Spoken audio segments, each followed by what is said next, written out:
What is going on, guys? Welcome back. We are in the garage. We're going to be working on the bird, and today is a big day because we're finally, if you can't tell by the background, getting ready to put the floor pan in this thing. So check it out. I went with an AMD floor pan. I chose this route because it still has the rounded tunnel at the back, and it also does not pre-fit the convertible braces that go here. Pretty much all the prep that I got to do right now to this floor pan in order to get it in the car is I am going to pre-drill a couple holes here on both sides, just there, so that I can weld that, and then we're going to blow some weld through primer on the flanges, on the sides, and on the bottom half here. Now, one thing I did notice is you can tell the slants on the trans tunnel are flat, whereas if you look here, there is a little body contour right there. That's fine. We'll hammer and dolly that in place. Now, I've seen that most people put the floor pans in from underneath the car, kind of sneak it in, pick it up over the rails, and then pop the front in. Unfortunately, I screwed myself a bit. My cribbing is in the way. I should have used a bit more forethought, but I did not. And I don't want to get into moving all that and changing all my measurements, you know, from the car. So I got to thinking, and I seen others where they snuck it in through the windshield, and it works when you do not have the dash panel in, which I do not because it's being replaced. But I don't really have the space to slide the floor pan straight up because I got the body too close to the wall. So I got to pick this thing straight up in the air. So I had to start thinking a bit, and I got it figured out. At least I think I do. We're going to find out together. And it's going to involve a 4x4, a chain fall, a few bad decisions, and possibly a prayer. So this is the setup that I've come up with. I put a 4x4 up in the rafters. It's a piece of scrap that I had laying around. Threw a couple scrap 2x4s underneath it just for a little extra reassurance. I grabbed my chain fall. Now, I measured from the hook at the very top to about right here. I got 6 feet, which is the exact length of the floor pan. So there's not much room even that way.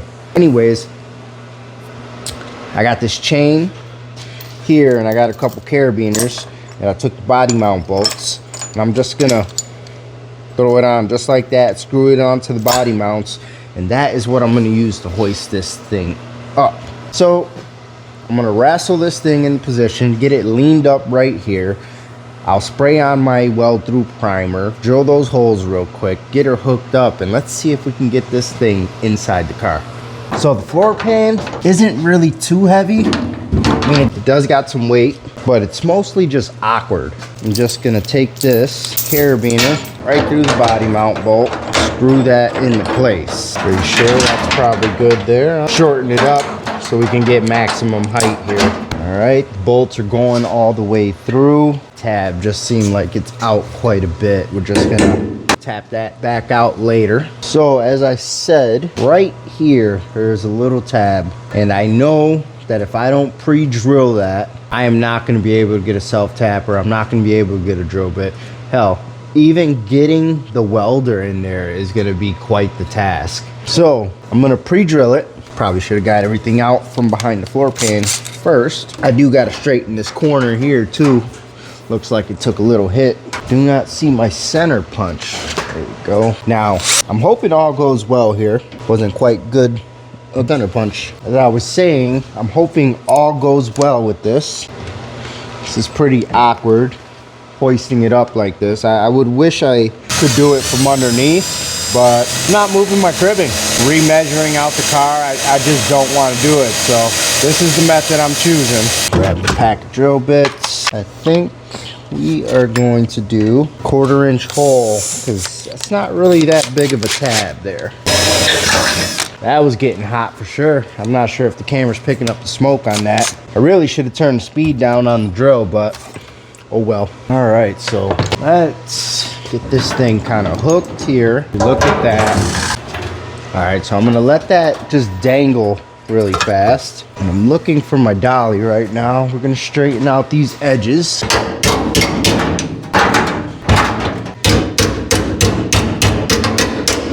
Not quite sure. There's a hole in this pan right there for some odd reason. Not quite sure why that's there. Anyways, let's get our weld-through primer.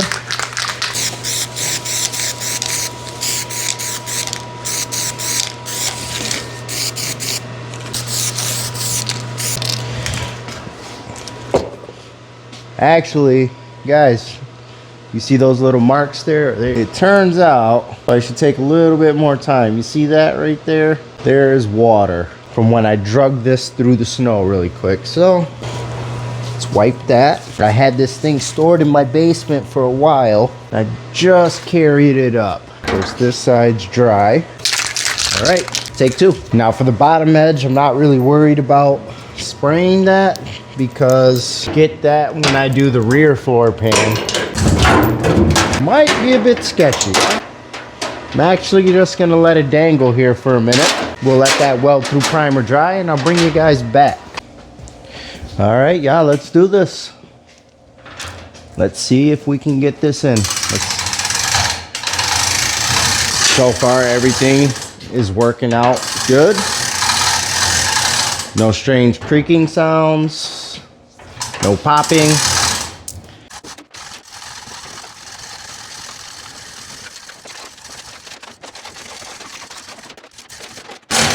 So we're definitely good. We're gonna get our height to get in this thing. That is working out perfect. Well, this might start to get a bit awkward. Gotta try and push it and lower it.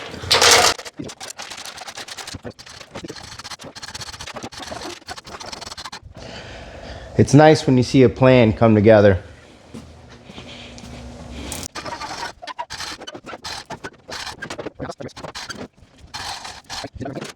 The back end is now resting on the rear rails.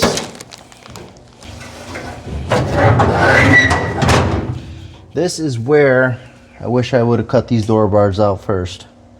Well, too late now. Probably gonna crawl under the bird and see if I can manhandle it in.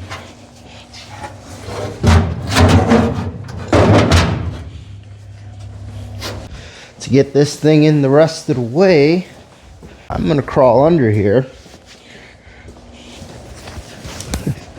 as gracefully as I can.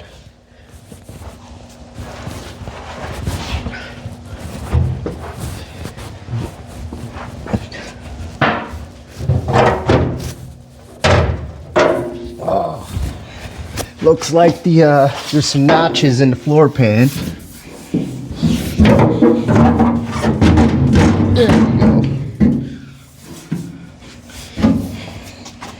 They were snagged on the cow panel.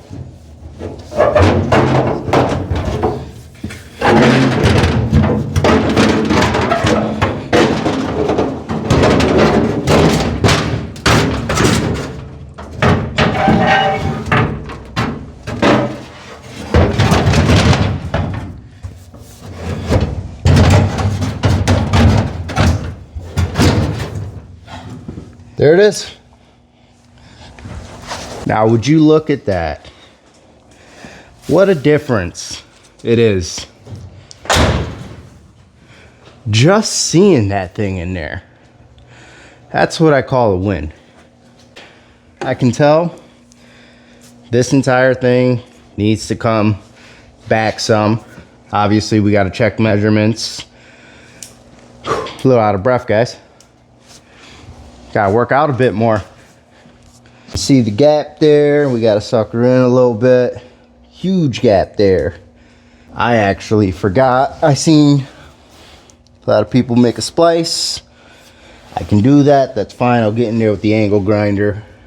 Take a quick break. Then I'll get back down here and we'll start trying to manipulate this into shape. I'm gonna probably use a couple ratchet straps here and there. I gotta get that chain out of there. Well, 1 step forward, 2 steps back. If you can guess what I forgot to do, brownie points for you. Anyways, I've been crying about these door bars being in my way, and I'm doing it to myself because I can just hack them out at any time, but they're giving me peace of mind. In this case, they definitely came in handy. You see my mark, and I'm sure you're already saying it. I forgot to cut out the rocker drains. Luckily, I left the door bars in. I was able to jack the pan up, throw a bar in there, and I can actually work on this comfortably and drill these bad boys out. So I made some marks here. I'm gonna get a drill bit and I'm gonna drill these 2 corners just so I'm gonna have a nice rounded edge, and then I'm just gonna get the cutoff wheel and just zip cut it straight up and straight across.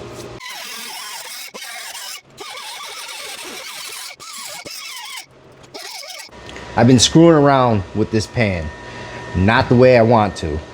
I'd rather be screwing it in place, but right now I've been checking the mounts, and height wise that side's good, this side's a little low, it's got to come up, but I'm not too worried about that right now.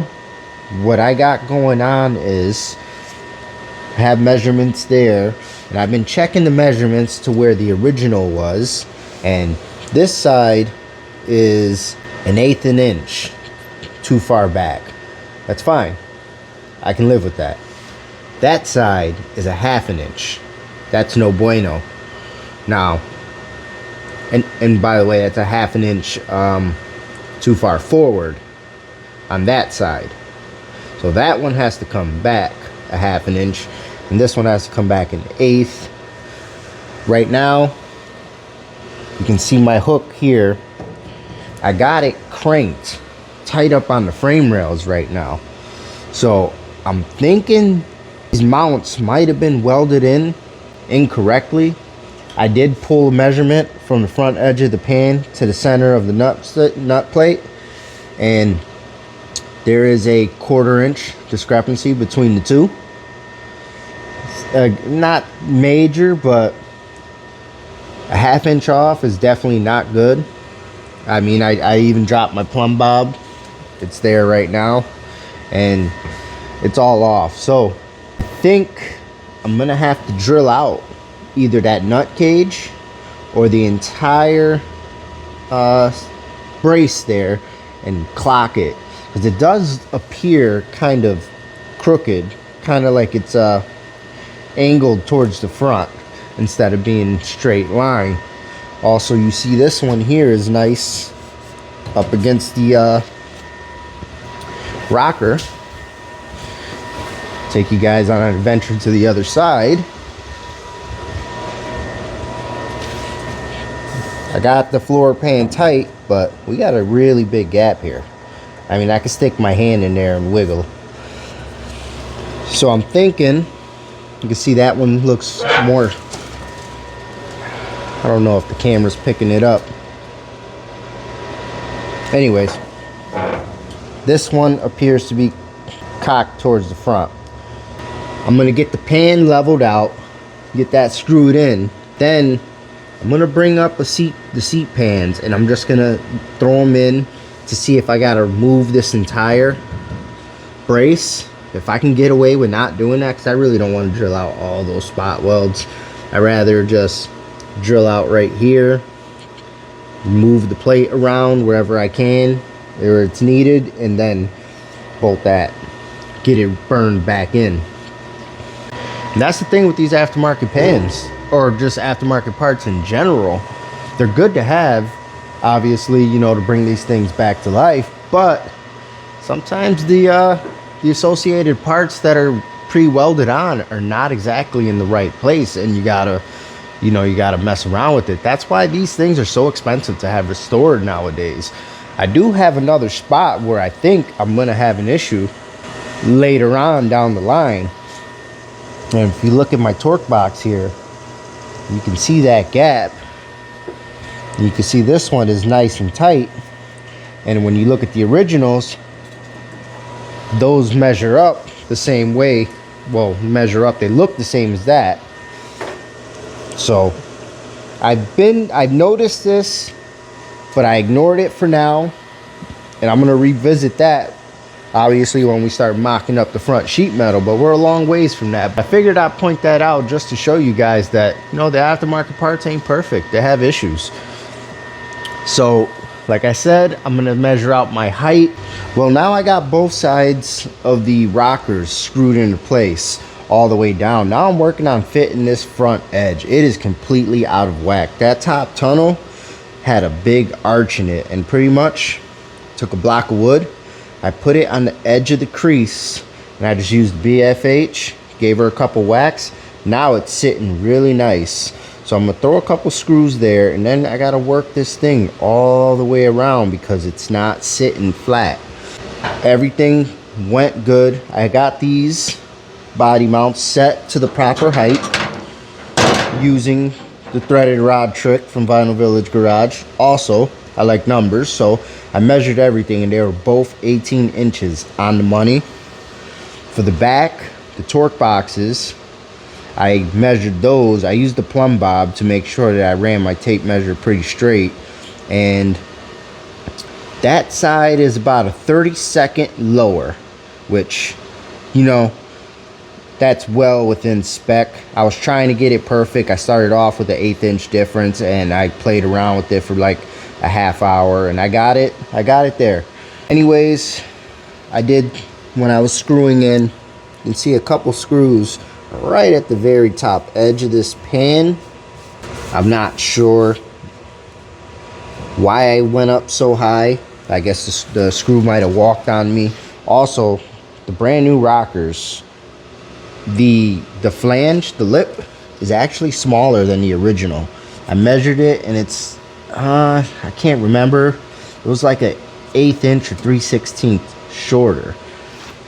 Anyways, I did check all measurements. I even took random measurements on the floor to my drip edge using a level for plumb, and we're within an eighth of an inch side to side. The floor pan is officially installed with screws. That corner right there gave me a really hard time. I'm sure you can see the discoloration. What I did was I heated it up, and I had to stretch the metal to fit that contour there, and that little hump actually had to hammer it down some. But we got it done, and now we're ready to move on. Anyways, that is it. That's gonna wrap this one up. The front one-piece floor is installed, and we are now looking more like a car again. I wanted to get that in just to, you know, give myself a visual win. The next go about, I'm probably just gonna knock out these cowl shoulders real quick because they're sitting in the trunk of the car right now, and I need to get them out the way. Anyways, thanks everyone for watching, and I'm gonna catch you guys on the next one.